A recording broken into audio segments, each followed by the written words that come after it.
I have a lot of books that my father used to read about the World War that he fought in, World War II.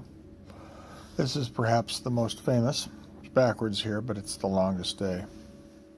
The picture of the famous Robert Caro on the front of American men fighting their way ashore on Utah Beach. I'd like to read a little section of it having to do with a fellow Kansan of mine, Dwight David Eisenhower, to give you an idea about what a real hero is, unlike the current fellow that serves in our White House. It's from Chapter 10. Eisenhower's trailer, a long, low caravan somewhat resembling a moving van, had 3 small compartments serving as a bedroom, living room, and study.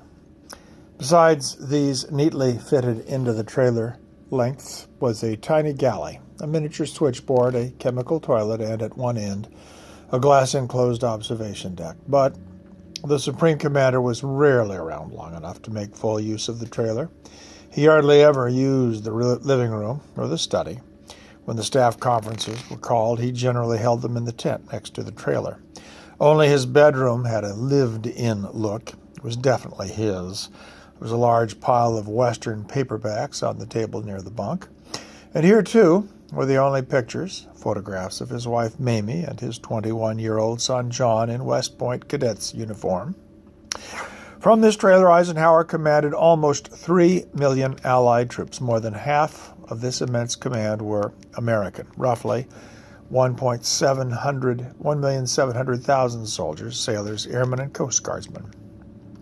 British and Canadian forces together totaled around 1 million, and in addition there were fighting French, Polish, Czech, Belgian, Norwegian, and Dutch contingents. Never before had an American commanded so many men from so many nations or shouldered such an awesome burden of responsibility.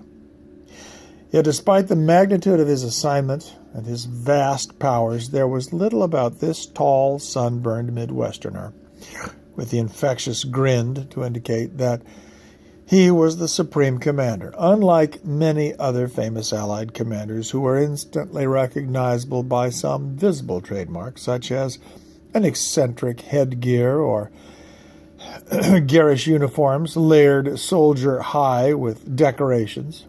Everything about Eisenhower was restrained. Apart from the 4 stars of his rank, a single ribbon of decorations above his breast pocket, and the flaming sword shoulder march patch of the Supreme Headquarters Allied Expeditionary Force, Eisenhower shunned all distinguishing marks. Even in the trailer, there was little evidence of his authority. No flags, maps, framed directives, or signed photographs of the great or near great who often visited him. But in his bedroom, close to his bunk, there were 3 all-important telephones, each of a different color. The red was for scrambled calls to Washington. The green was a direct line to Winston Churchill's residence at number 10 Downing Street, London. And the black connected him to his brilliant chief of staff, Major General Walter Bedell Smith, the immediate headquarters, and other senior members of the Allied High Command. I don't need to read any more. I recommend this book. I've not read it before. I've seen the movie years ago. But this passage just reminded me of what I admire in real leaders. It's not braggadocio. Eisenhower had none. He was humbled.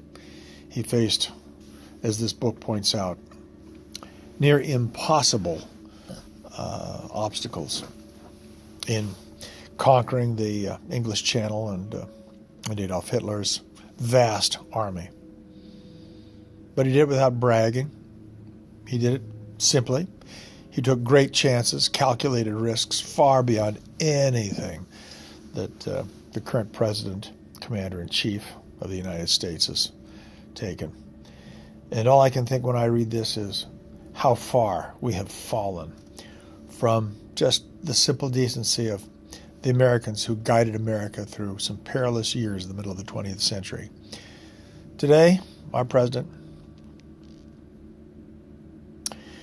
he merits words that I don't think I'm going to give him here because his supporters will be appalled. Trust me, in the private of my car, I heaped so much abuse on this man who was so unworthy of the presidency. And guess what? His great supporter is a man I've always thought of as being a pretty good guy, Pete Stauber. Well, all I can say is if Pete Stauber can see in Donald Trump a small fraction of the things that I know my fellow Kens and Dwight David Eisenhower carried with him, well, if he can see them, he's as blind as a bat.